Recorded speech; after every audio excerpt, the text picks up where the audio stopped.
Hi, welcome back to my channel. My name is Kat, and I like to read dark and weird books, even better if they are queer or translated. So today we are doing my January wrap-up part 1. I have been reading voraciously, and I need to wrap up halfway through the month, otherwise the end of the month video is going to be extremely long. So in today's video, I'm going to talk about 8 books that I finished, and then 8 books that I DNF'd. So without further ado, let's get started right now. So first up in DNF is The Butterfly Disjunct and Other Stories by Stewart C. Baker. This is a collection of sci-fi short stories, and I DNF'd it pretty early on because the short stories were just ranking low for me, so I didn't think that the collection would get a high score. The same applies to Dangerous Waters by Deadly Women of the Sea by Julia C. Lewis. This is a collection of like mer women who are dangerous, selkies, mermaids, sirens, and it's a collection of poetry and like short stories. And some of the stories I gave 3 stars, but then all the rest were 2. So I really didn't think that I would end up giving the collection as a whole high enough score for me to continue, which is a huge bummer because I love anything to do with the ocean, and I especially love like sirens and selkies. So this was a letdown, but I decided to DNF it around 20% because I don't have time to read like lukewarm stuff.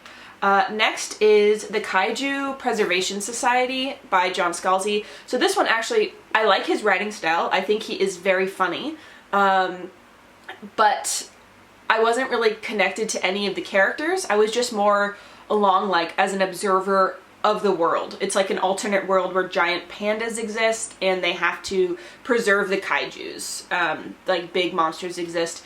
And I thought it was a really cool idea, but I was like, why am I reading this when like I'm really not attached to them in character or to any other characters? So that was a DNF. I also have Sore Throat Slight Fever by Lynn Carr.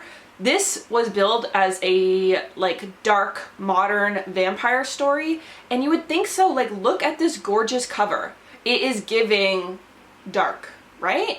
No, actually it's kind of like a cozy modern vampire. Like, there is blood and guts in the beginning, but then it quickly transforms into like a little bit of a haunted house, a little bit of a vampire, like, and I think romance was coming like further down the line, but it was actually too cozy for my liking, which if you like cozy romance, maybe this would be for you.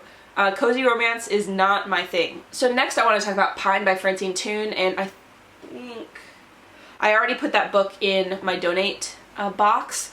It is about a father who is raising his young daughter in a remote Scottish like hamlet, and her mother disappeared or something weird happened, or she fled. It's not really clear. And the daughter is like horrendously picked on in school, and her father is kind of not with it all the time. And there are like atmospheric, creeping, isolated vibes. And there's a few murders that happen, just a few murders that happen nearby. But I was about halfway through and almost nothing happened. And I was like, okay, the vibes are set. When is it going to pick up? And then it wasn't, so I looked at Goodreads reviews and it's like, yeah, nothing happened. And I was like, oh, well, okay, I'm not gonna keep wasting my time with this because literally nothing happens. So, no. Then next up is Drenched by Sephyrra. This is a dark monster romance, and this one is really unfortunate. The last 3 DNFs here, I'm emotionally tied to because I wanted to love them. This one is about a female head researcher who goes to this like remote, really cold, really isolated island with her team to study algae that has potential like medicinal cure value, and the locals are like, do not go in the water. Okay, do not go in the water. There's a monster that lives in the water. And then of course they go in the water, and this is my problem because the author has clearly never been scuba diving in her life before, because so many things were wrong about the situation. Like, they were talking to each other. So I was like, okay, well, that means that they have like an enclosed head that has like inner helmet communication. But then she's like, and then I took the regulator out of my mouth. And I'm like, no, so you can't both talk to someone and have a regulator in your mouth. That's not how it works. She gets up on the deck, she dives back in with no wetsuit, and I'm like, make it make sense, because I thought these were Arctic waters. Like, you will die. Anyway, so I was let down because the monster part seemed really good, but that was just some stupid stuff. And the main lead, as smart as she's supposed to be, is so dumb. So I couldn't continue, even though like the monster and the island elements were so good. Next is Wake Up and Open Your Eyes by McLeod Chapman. I listened to the first third of this on audio, and it's about a family, people who watch like Fox News, basically Fox News, and they become addicted to the news, and they turn into like mindless zombies. A son goes to check on his family, and everything goes downhill from there. The writing style just was not to my taste, very on the nose, and I didn't realize it was going to be from multiple perspectives, and I just really didn't like that. So it wasn't for me, and I know it's highly anticipated, but it wasn't my bag. And last is Elita, which is a gothic mystery in Puget Sound about a woman in the 1950s who's a single mother, and she is a linguistics and child language development specialist and researcher, and when they find a girl outside of the penitentiary who has been living there and surviving on her own, she's sent to study how she is going to learn language because she doesn't speak. It was interesting. Didn't love the writing style, but I was wanting to know about the mystery. But at about a third way, her husband, who abandoned her for 4 years, comes back, and within the same day, she accepts him back, and everything's fine, and they're having relations, and I was like, girl, have some self-respect. I could not. I was like, because for the first third, you see how much she's been struggling, as a single mom who's also a researcher, and then he comes back, and I'm just like, ooh, I hate this whole situation. I can't. So, no. Okay, so now let's talk about the books that I did finish in order of least stars to most stars. First up is The White Book by Hong Kong. This one I finished to the end because I want to read all of Hong Kong's books because some have been great, some have been meh, and this one, unfortunately, was the worst one I've read so far. I gave it 2.5 stars because I just did not get it. I just did not get it. It's themed around the color white, and it has to do with grief and motherhood and ice, snow, coldness, and there are pictures interspersed, and also this has to do with Nazis and the war, and I was not expecting that, and I just did not really like it. The reason it got 2.5 stars is because Kang's writing style is undeniably beautiful, and she has some really beautiful word choices, but this was not it. Next, maybe I am a huge outlier here because I read Open Throat by Henry Hoke, which is about the queer mountain lion who lives next to the LA sign, and when a fire forces him down from the hills into suburbia, it's about what happens then. This is one of a lot of people's best books of the year, so I picked up the audiobook and I gave it 3 stars. I'm sorry.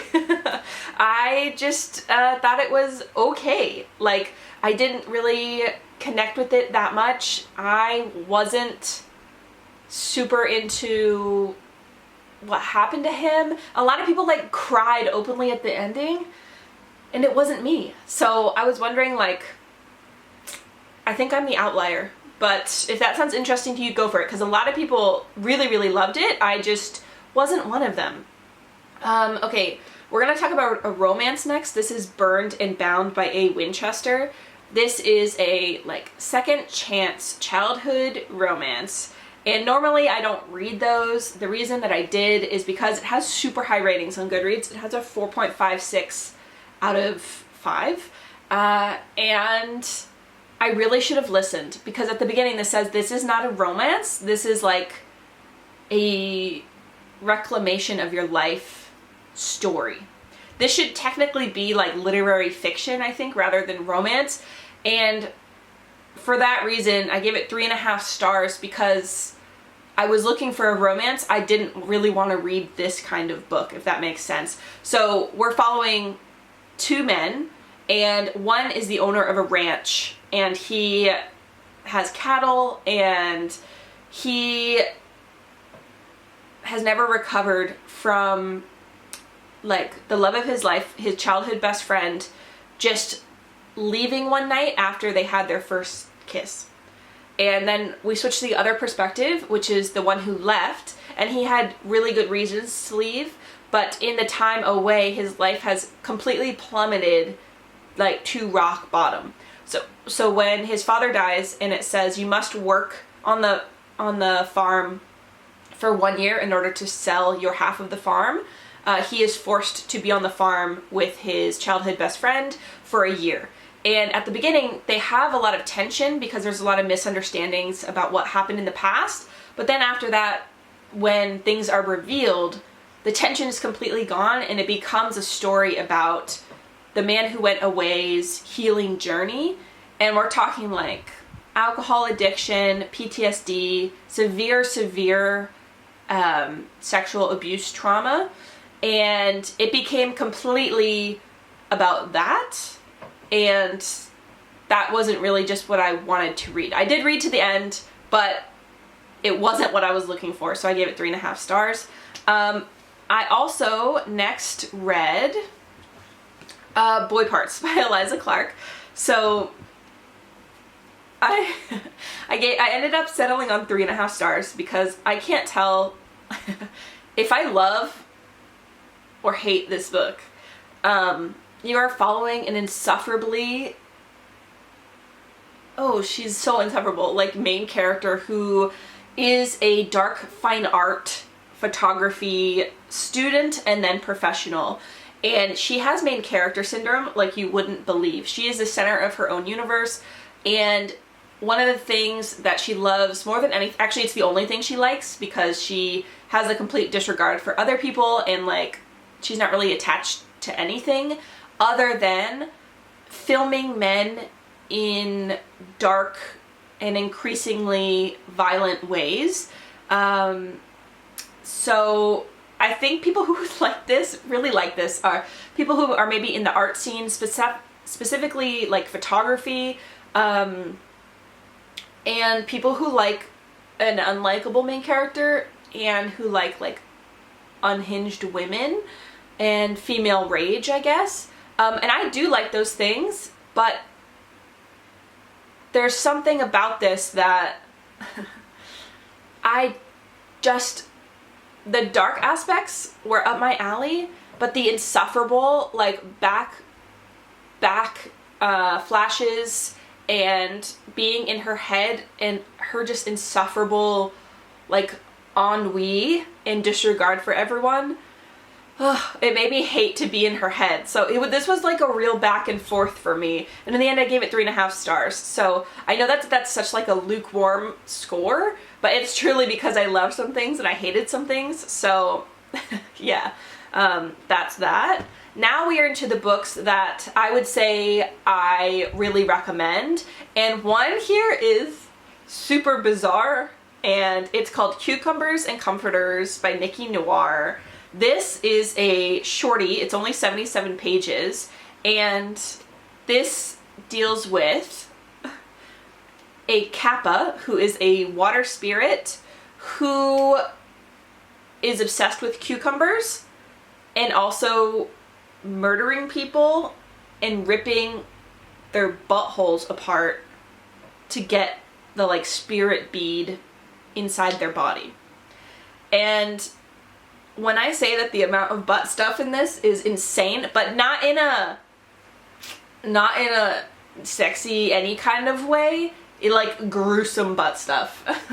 I was shocked because I was listening to this on audio, and my face was like, and my husband was like, "Are you good?" And I'm like, "Oh my god, I think I'm traumatized." So we're following a girl who's in high school, and she has a friend who's like a younger boy, and he's kind of an outcast from his family. So she's nice to him, and she like looks out for him. And one night after a lake house party, someone is gruesomely murdered in the woods, and she thinks that it might have to do with the Kappa, like the water spirit. And at that same night, the boy goes missing, and she can't find him, and she's really, really worried about like what happened to him. And as she's trying to find out what happened to him and what the Kappa's doing, it all comes together really, really nicely. This is super dark. So I've never read this author before, but I really recommend this if you're looking for something short that is worth it. I gave it 3.75 stars. Next, I have a romance. This is I'm Not Your Pet by Quin. This is totally a cover read. I saw this and I was like, absolutely. Like a pink shark alien. Okay, you sold me. So basically, it is an alien romance with, it says language barriers, hurt, comfort, and size difference. So there's like the captain who's the shark guy, but actually he's made of like gelatinous squishy jelly. So he's, it's so weird, but it works. Rourke rescues Hugo, who is the human, who has been working as like a stripper after he got abducted by aliens a few years back, and the shark captain rescues him and brings him on board his ship. And from the beginning there's miscommunication because they don't speak the same language at all. They can't really understand each other that well, and the shark captain wants to keep him close to like protect him from his crew because they're like a whole motley band of aliens. And so he keeps him like in his room, and he makes him a bed next to his bed, but then the human thinks he's like his pet, and he's like, I don't want to be a pet, which is where the title comes from, I'm Not Your Pet. And the miscommunications are funny because we are hearing both sides. But yeah, it was really wholesome, and I gave it 4 stars. I surprisingly had a great time with it. So if you are into alien romance or queer romance, then definitely check it out. And my top 2, I would both extremely recommend. One is for dark romance lovers, and one is for horror lovers. So first is the dark romance. This is called Ruined by Vanessa Waltz. I have never read her before, but this was absolutely fantastic. I gave it 4.25 stars. So this is an romance following like a mafia upper level who is tasked with not being the babysitter, but kind of watching over someone who has come back into the folds after being rescued from another mafia. And his mafia isn't sure if he's a spy or if he's genuinely like returned to them because he was stolen a long time ago. So this is kind of a gay awakening, one bed, boss employee, reverse grumpy sunshine, and a secret romance. I really, really, really loved it. This kind of scratched the itch that one of my best of last year did. Like, what's it called? Little Red Sparrow, or like, I'll put it here. So far, this is my leader. This was so, so good. So if you like dark romance and queer romance, then definitely check this out.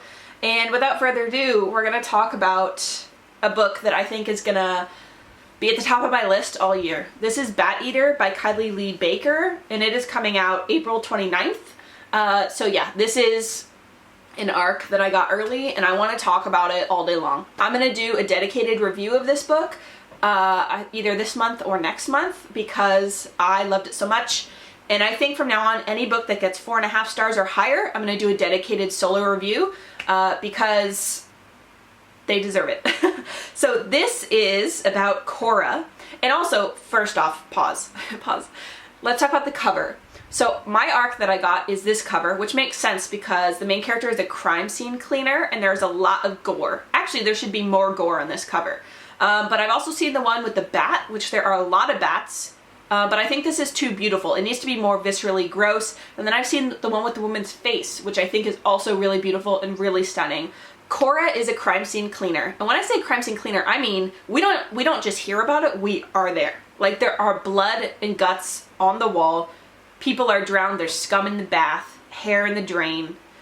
People have, like, the bed is bloody, okay? There is viscera and bone matter scattered around the room. It is gross. It is viscerally disgusting. One day when she's standing in the underground train station with her sister, a white man pushes her sister in front of the train, and it decapitates her sister and kills her right in front of Cora. And like the blood splatters on her face, and her sister is suddenly dead. And this is a story about being haunted by ghosts, and they are physical ghosts. They are coming back because there's a ghost festival, and she didn't burn paper to offer to the ghosts, so now they are haunting her, and it's a true haunting. Like, there are bite marks on her table, her fridge is empty, things are creeping out of the shadows, and so she is being haunted and stalked by ghosts. She has horrible, like, memory and trauma from watching her sister killed in front of her, and her crime scene cleanup is getting more and more specific because suddenly it's only Asian women who are being gruesomely murdered, and this ties to her sister's death because when she was pushed in front of the train, that man said bat eater, which this is set during COVID when the fear of like Chinese virus and Chinese or Asian people bringing the virus to America was at its height. So she realizes that the person who is killing all of these Asian women whose brain she's cleaning up might be the killer that killed her sister. So she asks her 2 co-workers to help her investigate the murderer and find out who is doing it, and things go from there. This was so good, I cannot explain to you how good it was. And when I finished this, we were camping, and it was at night, and we were, my husband and I were sitting around the campfire, and I was scared. I was scared because a lot of the stuff comes from shadows, and this was one of the only books in recent years that actually made me scared. Like, it gave me goosebumps in broad daylight. It scared the crap out of me for days after when I had to go to the restroom in the night, like in the dark house. It really scared me, and it really is amazing. So I'm gonna do a dedicated review, picking apart probably like themes and other things I didn't talk about for time. But if you like horror, put this on your list because this is absolutely amazing, and I'm not gonna probably shut up about it, and it's probably absolutely gonna be on the best of my year. Yeah, so those are the books that I have DNF'd and read so far in January.